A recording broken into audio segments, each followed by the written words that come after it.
Hai Kak Jeki, apa kabar yang ini? Luar biasa, sehat-sehat. Behind closed doors, I'm a fool for your love.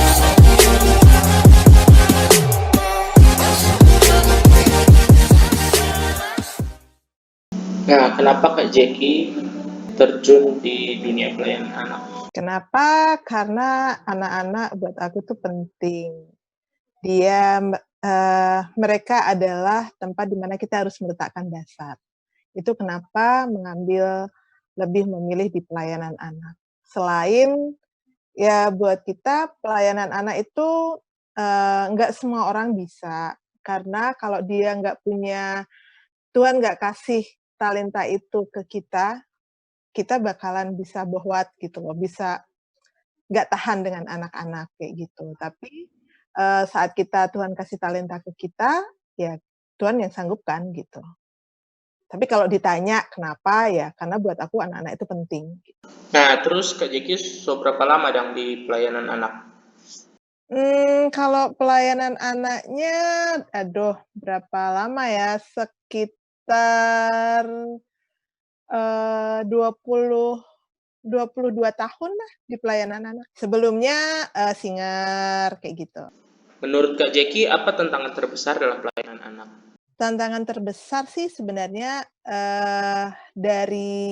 kalau dari internal gereja kayak gitu ya, banyak adalah para gembala belum melihat bahwa pelayanan anak itu penting. Mereka masih melihat pelayanan anak adalah pelayanan sampingan. Ini di banyak gereja ya. Kayak di Matius 10 ayat 13 sampai 15 itu kan juga diceritain bahwa bagaimana murid-muridnya Tuhan Yesus aja menghalangi untuk anak-anak datang ke Tuhan gitu. Tapi Tuhan sendiri mau anak-anak itu dekat. Terkadang para petinggi di gereja dalam tanda kutip gitu ya, mereka seperti murid-muridnya Tuhan Yesus yang anak-anak itu ngerepotin, anak-anak itu bikin ribut lah, anak-anak itu aduh coba perhatikan ya, kalau ada anak nangis aja di gereja, pasti semua mata langsung cik lihatin mamanya seolah-olah, "Bawa Jo keluar tuh anak-anak," kayak gitu toh. "Mana nih guru sekolah minggu?" Nah, kayak gitu kan. Nah, inilah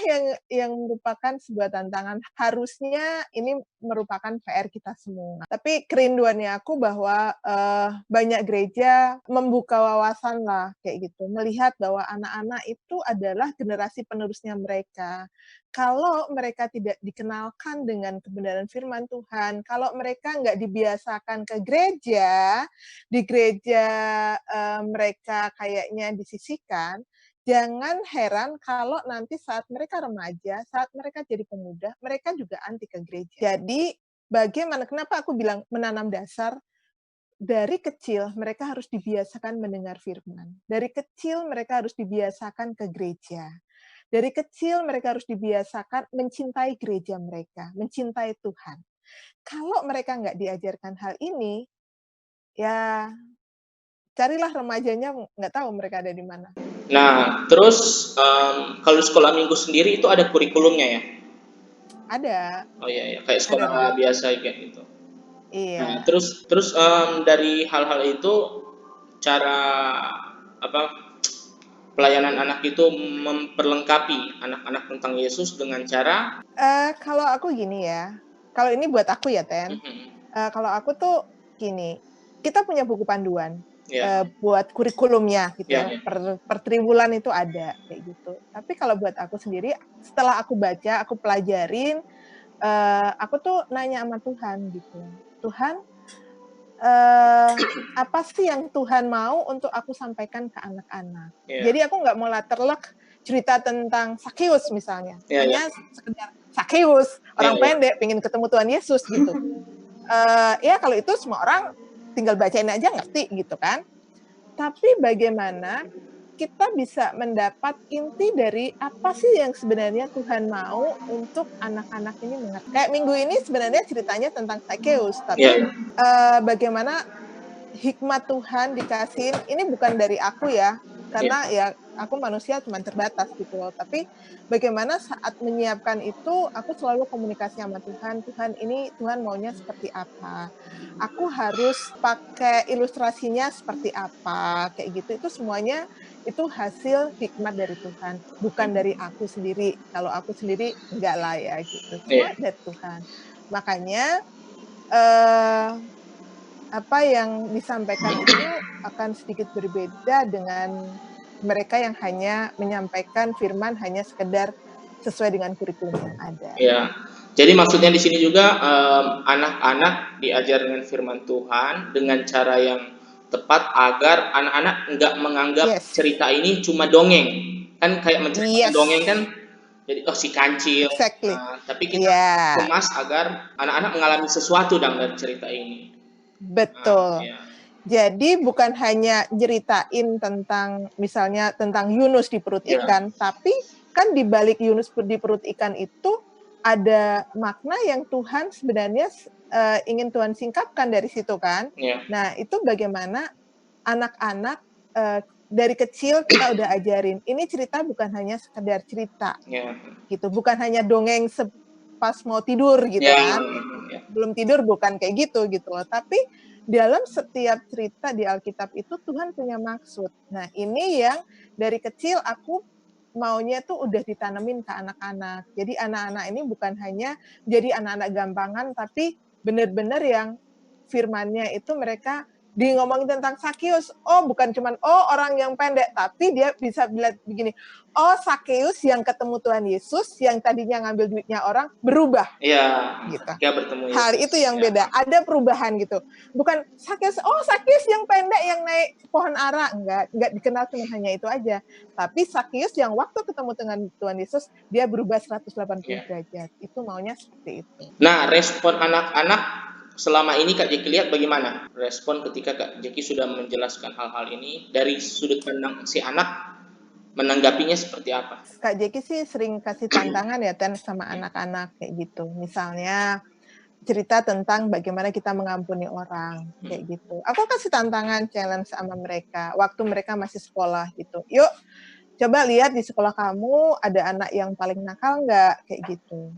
Kamu kalau Tuhan bilang kasihlah musuhmu, yuk belajar. Beliin kayak coklat apa, beng-beng kayak atau apa gitu. Kasih ke mereka yang nakal. Ya mereka cuma, ya Kak aku kan malu begini-gini. Ya biasalah anak-anak kan. Tapi kita bisa ngasih tahu gitu loh. Kamu cobain dulu, kamu coba ini. Pasti bisa, pasti ini ya udahlah. Akhirnya mereka, oh iya deh mau. Nah minggu depannya, aku tanya kan, gimana? Udah belum? Kayak gitu. Gimana udah belum?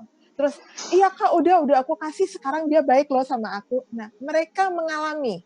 Jadi aku nggak mau mereka hanya mendengar, tapi mereka juga melakukan dan mereka akan mengalami. Ya, dan itu terbukti dari kesaksian anak-anak juga ya. Yes, gitu. Jadi anak-anak diajarin juga untuk bersaksi, anak-anak. Ya tiap minggu kalau sekarang kan kita nggak bisa ketemu mereka ya, tapi bisnis aku WA-an sama mereka, video call-an sama mereka, bahkan sama anak-anak yang kecil kayak gitu, mereka sering video call loh sama aku. Iya. Saling membangun hubungan juga walau di tengah pandemi ini. Betul, di tengah pandemik ini tetap bangun hubungan. Nah, dari guru sekolah minggu atau Kak Jeki sendiri, gimana cara mempersiapkan anak-anak ini untuk bisa bertahan di luar sana dengan isu-isu yang lagi booming?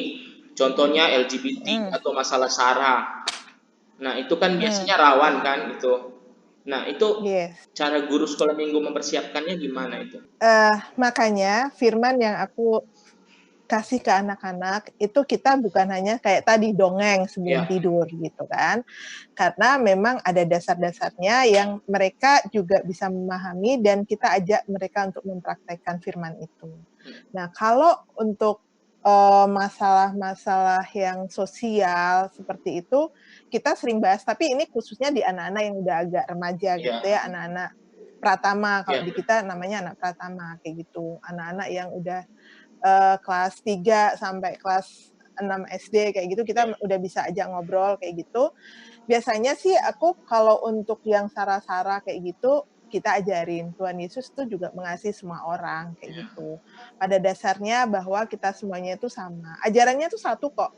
Ajarannya itu sebenarnya kasih gitu. Kita juga ngajarin mereka bukan hanya firman aja, Iya. tapi kita kasih edukasi mereka tentang pacaran tuh seperti apa. Boleh nggak sih Walaupun lawan anak-anak. jenis tuh? Iya. Yes. Loh, anak-anak tuh SD aja, kelas 1 SD aja udah seneng sama Iya. temennya loh. Iya. Bener nggak anak Iya, sekarang? betul, Nah, betul. kalau bukan kita yang ngajarin mereka, terus siapa? Iya. Gitu.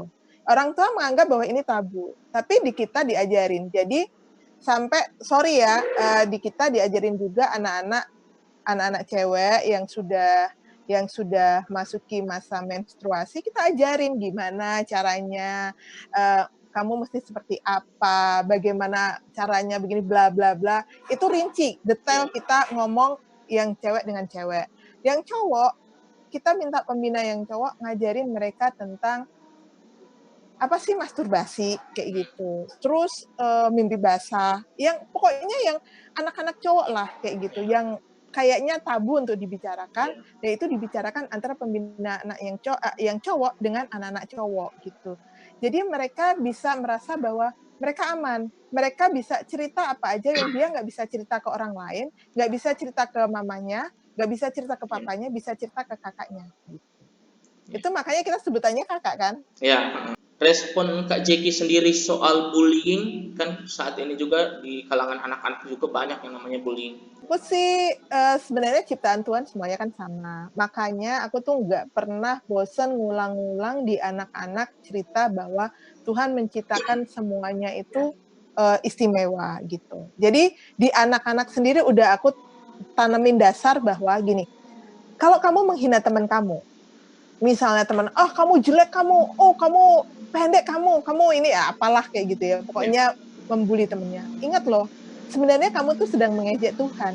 Ya. Karena yang ciptain mereka siapa? Tuhan kan? Gitu. Jadi aku udah dalam taraf di anak-anak tuh aku tanemin kayak gitu. Jadi kalau kamu menghina temenmu, kamu membuli temenmu, sebenarnya kamu itu sedang mengejek dan membuli Tuhan. Menganggap bahwa Tuhan nggak mampu lah. Tuhan sama juga kan bilang Tuhan nggak mampu nyiptain dia, maksud dia hitam begitu gitu. Iya, iya. Bagaimana pengaturan batasan-batasan dalam guru sekolah minggu dan anak, nah, melihat banyak contoh, maksudnya hal-hal kasus-kasus yang sudah terjadi soal pelecehan seksual. Banyak loh, misalnya kisah-kisah guru sekolah minggu maupun pendeta yang sampai begitu maksudnya. Nah, ini batasan-batasan yang Kak Jeki sendiri atur atau bagaimana gereja atur agar batasan antara guru sekolah minggu dan anak sekolah minggu yang dibina. Hal ini memang ada beberapa kasus terjadi gitu. Ada di teman-teman di gereja-gereja yang lain, mereka juga kita kan punya teman-teman gitu di gereja-gereja yang lain gitu, mereka juga cerita hal-hal seperti ini. Sampai saat ini ya puji Tuhan dan nggak akan terjadi gitu ya di kita, bahwa kita melihat anak-anak itu sebagai anak-anaknya kita gitu. Jadi saat kita melihat anak-anak, kenapa pembina anak itu punya standar? Jadi kita nggak boleh ngomong kotor sama anak-anak, kita nggak boleh ngomong yang menyakiti hatinya anak-anak, tangan kita juga mesti dijaga, jangan sembarangan di anak-anak, itu semuanya udah diatur gitu.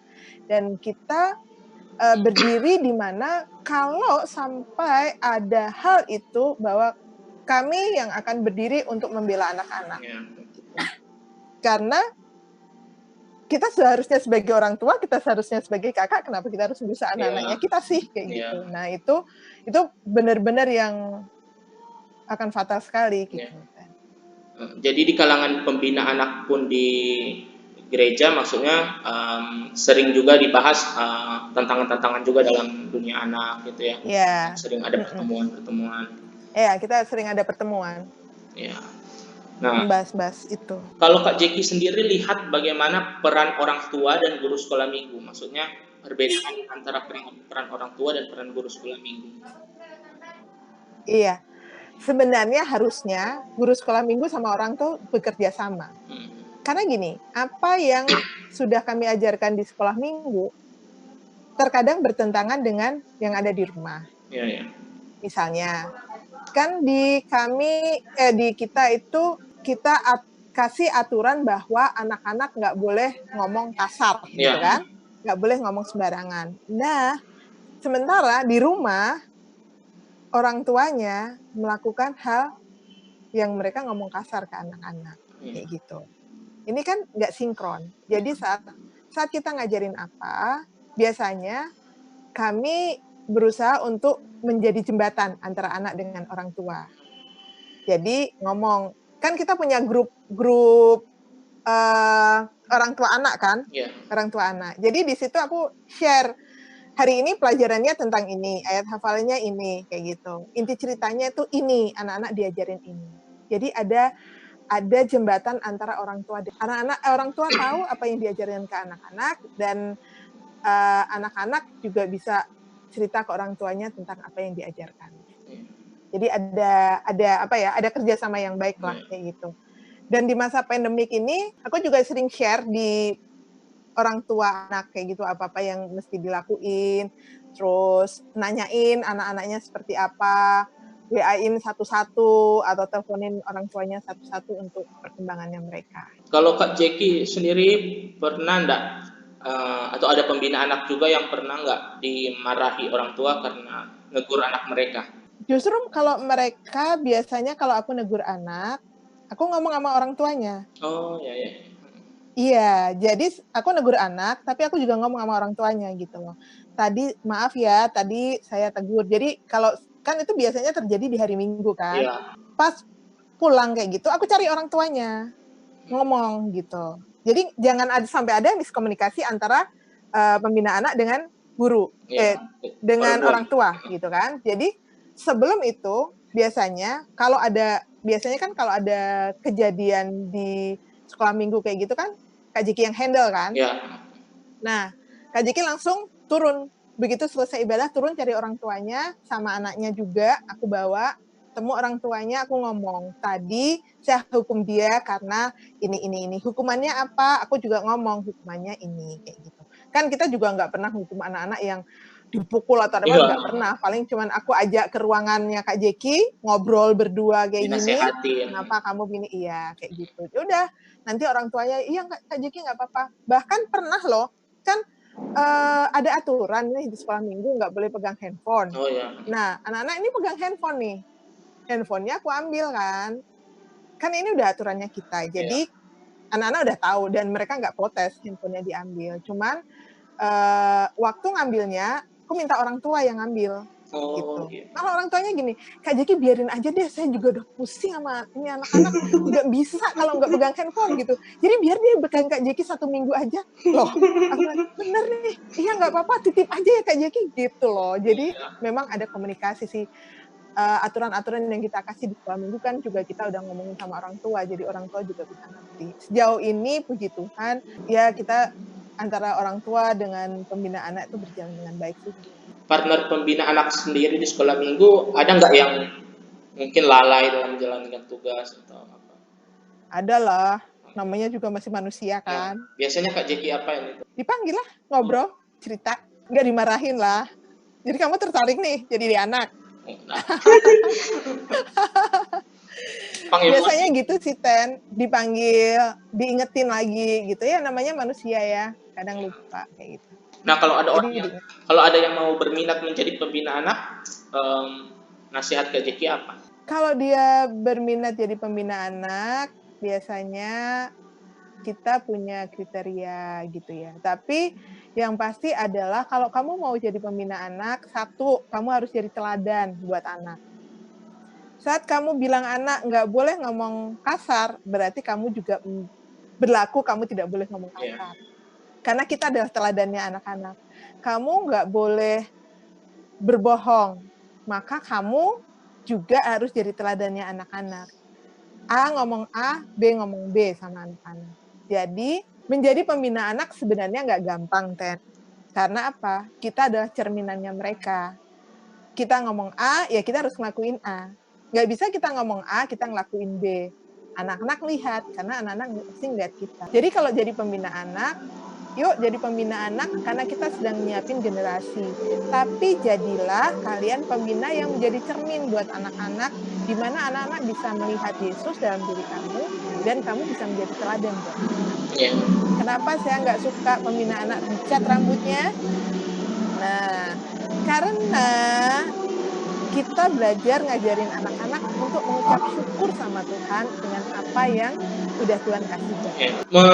Pesan penutup dari Kak Jeki untuk semuanya lah, orang tua atau anak-anak muda juga yang punya adik-adik atau apa, pesan-pesan. Pesannya adalah anak-anak itu titipannya Tuhan buat orang tua. Titipannya Tuhan juga buat kita sebagai adik-adiknya kita gitu. Jadi kalau kamu mau adik kamu ini menjadi atau anak kita menjadi orang yang berguna di depannya, taburlah hal yang baik. Taburlah hal yang baik karena kita akan menuai hal yang baik. Tapi kalau kamu menabur hal yang tidak baik, buahnya juga akan tidak baik. Kenapa? Mendidik anak-anak itu seperti menanam mangga. Kalau kita tanam mangga yang manis atau buah-buahan yang lain lah, kita akan menanam mangga yang manis, maka buahnya akan manis. Tapi saat kita tidak melakukan hal yang baik terhadap anak-anak ini, maka jangan berharap bahwa kita akan mendapatkan hal yang baik. Apa yang kamu inginkan terjadi sama mereka ke depannya, lakukanlah sekarang ini hal yang baik sama mereka. Maka engkau akan menabur hal yang menuai hal yang baik. Thank you Kak Jeki untuk waktunya. Sama-sama, Ya, Teh. mungkin sebagai penutup Kak Jeki berdoa untuk para anak-anak. Oke. Yuk, kita satu dalam doa. Terima kasih Tuhan Yesus buat sore hari ini. Kalau kami boleh bersama-sama dengan Iten Tuhan, dan kami mau berdoa bagi setiap anak-anak yang ada dimanapun mereka berada. Bapa, biarlah berkat-Mu turun atas mereka, Kau tutup bungkus mereka dengan kuasa darah-Mu, dimanapun mereka pergi dan berada, malaikat-Mu menjagai mereka Tuhan. Berikan mereka hati yang lembut Tuhan, yang mau diajar oleh orang tuanya, mau dengar-dengaran dengan orang tuanya. Jadikan anak-anak menjadi anak-anak yang menghormati orang tuanya, mengasihi orang tuanya Tuhan. Dan biarlah anak-anak Tuhan juga mengasihi Engkau melebihi dari apapun juga. Bapa, mereka adalah dasar dari bangsa kami Tuhan. Mereka adalah generasi penerus dari bangsa kami. Dan kami mau serahkan anak-anak ini dalam tangan kuasa kasih-Mu. Biarlah Tuhan, Engkau yang menolong kami, kami orang-orang yang lebih dewasa dari mereka Tuhan, untuk bisa membimbing anak-anak mengarah kepada Engkau Tuhan. Membimbing anak-anak dalam jalan-Mu. Menolong mereka Tuhan menjadi anak-anak yang lebih baik daripada kami. Terima kasih Bapa, kami mau serahkan semuanya di dalam tangan kuasa kasih-Mu, di dalam nama Tuhan Yesus, kami serahkan setiap anak-anak, para orang tua, biar mereka menjadi orang-orang yang luar biasa di dalam Engkau. Haleluya, amin. Oke, thank you Kak Jeki atas waktunya. Dadah. Thank you juga, Ten. Bye-bye, God bless. Behind closed doors, I'm a fool for your love.